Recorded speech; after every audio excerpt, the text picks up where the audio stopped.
I feel like men are taking, right, especially in 2024, y'all are taking this protection thing way out of line, right? For instance, most of the time, women aren't really looking for you guys to, for your protection. I mean, like we do, but at the same time, it's just kind of like even promiscuous. The definition is not a woman who is always having sex with anybody. That's just her. She has a promiscuous energy. She's flirty. She's this. She's that. But that doesn't mean she's opening her legs to every person. That's not what a promiscuous woman is.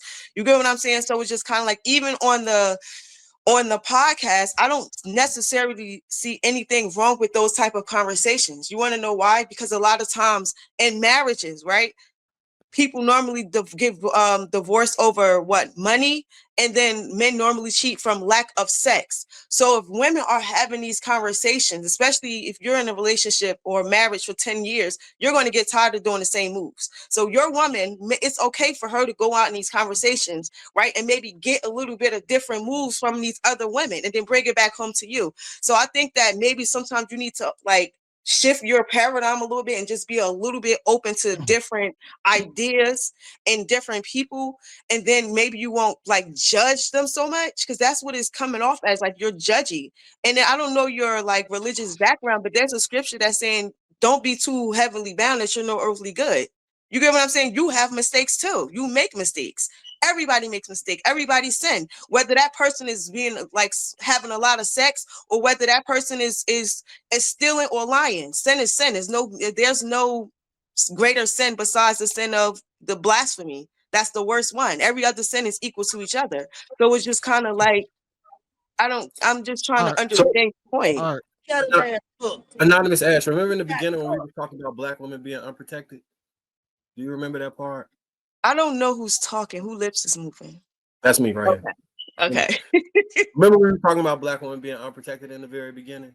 Yeah. So part of that is if you hire security and they say, hey, it's not a good idea to wear red in the Crip hood, right?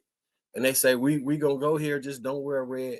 If you're relying on the protection of your security, it behooves you to say, all right, well, we're gonna switch the color code up, because not that it's an issue with me wearing red. The result that it instigates can be detrimental to my safety and your ability to protect me. So I don't know if Darwin is really coming from the position of women are whores because they got their chest out. I mean, he be trolling too. You got to know that about him. He trolling it. I never said that. Right. He coming from the position of we got to be able to regulate things in the means to protect someone in order to protect them. Because security not utilized is just people putting themselves in danger. But Howard, I got this question. I feel like men are taking, right, especially in 2024, y'all are taking this protection thing way out of line, right? For instance, most of the time, women aren't really looking for you guys to, for your protection. I mean, we do, but at the same time, it's just kind of all right. So for instance, we had a whole panel let me finish. We are right, but at the same time, it's just kind of you guys only offer or say, speak about protection and maybe your wallet. Black women, right? We can protect ourselves. That's for one, and we got our own money now. So it's just kind of outside of that, I think that you guys should start focusing on what do you bring to the table besides your wallet and besides protection. We're looking for those things and other things inside of a black man. But what I'm trying to sit here and say is just kind of, I just feel like y'all. I need some protection. I need my man to protect me. No, that's not what I'm saying. What I'm saying is, we want our men to protect us, but at the same time, it's just kind of when does that? It's a thin line between protection and controlling, right? You don't have to always tell your woman what not to wear, don't do this, don't do that. Just find a woman that matches your values. My whole thing is accepting people for who they are. Not everybody wants to get married, right? And it's okay for that. Ash, I gotta interrupt you here. Go ahead. See, again, we're getting away from everything. This is all based on a panel of women who talked about how they weren't feeling protected by men when it comes to their image and how they're being seen. This isn't them being told by an individual dude not to go outside dressed a certain way. Here's the problem. Hold on, wait. I want to address something else first, real quick.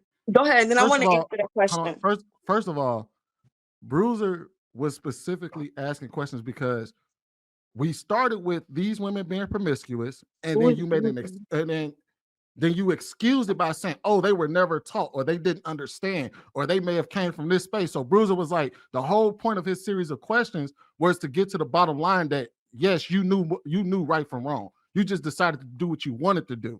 It wasn't a situation where you had no idea what you were doing, you had no idea what was going on, and you just got thrusted into the life. He was making a point of, what instance are you speaking about? When you and Bruiser were going back and forth about your specific life, and you were talking about how you grew up and your parents and everything, and they didn't tell you why you couldn't do something. They just told you not to do it. And the reason why you started asking, I also think that you are also forgetting, right? You are also forgetting another background, which is let's rewind it, right? On why I said it's a why. You guys are not asking. I don't have to hold on, wait. I don't have to ask the why, because that's not the point of why I'm making my point. You should ask the why. The why is that's not the point of why I'm speaking right now. The point of why I'm speaking is because there's been a lost in translation here.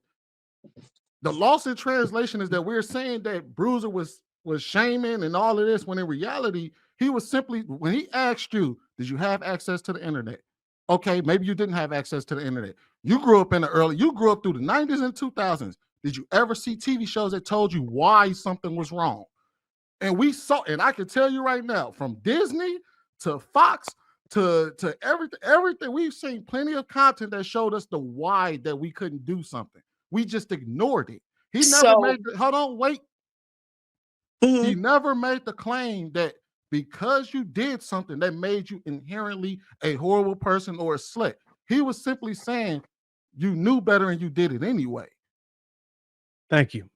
Okay, this is I want to say this because this is what I'm saying, because I don't feel like you're listening to tie everything together, right? I also went back and I did tell him my upbringing. Not only did I tell him my upbringing, but him being the person that he said he is, that he goes out, he has knowledge on, and he helps the community, he helps women, right? And then I also said there's a reason why women are promiscuous or whatever, and overly sexual. I'm gonna use that word, right? Not promiscuous, I'm gonna use overly sexualized, right? For me, like I did say, I was, right, molested and sexually assaulted from a young girl to a teenager. So what I'm saying is everybody's story is different. So he's lumping everybody up together, right? So you're asking, when he asked me, he is though. He asked me a question.